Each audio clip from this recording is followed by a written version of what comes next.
Pour les créateurs de mode, les tissus sont toujours un choix très stratégique et il faut faire attention lorsqu'on achète des matières pour faire les prototypes. Les fournisseurs de tissus acceptent de nous vendre des petits métrages pour les prototypes, mais une fois que nous arrivons à la production, ces mêmes fournisseurs nous imposent des métrages de plusieurs centaines de mètres. Donc il faut avoir les moyens de racheter des centaines de mètres si on n'est pas sûr de vendre autant de pièces.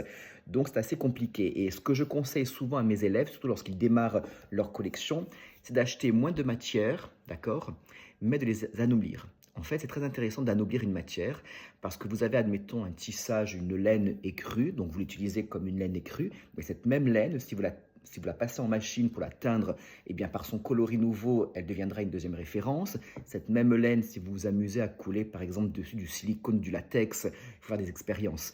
Donc, ça fera une troisième référence. On peut la broder, une quatrième référence. On peut tenter de la brûler ou de l'user, une cinquième référence. Bref, ce qui fait que pour la production, si vous proposez aux acheteurs dans votre collection des pièces faites avec sensiblement les mêmes matières, mais anoblies de manière différente, au final, pour la production, vous aurez beaucoup moins de matière à acheter, économie, et donc après, vous devrez les retravailler, certes, mais au moins, vous aurez moins de centaines de mètres à racheter.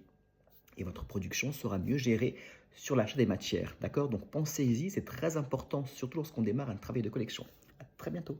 Et puis, vous personnalisez vos matières, vous les enrichissez, donc créativement, c'est très intéressant aussi.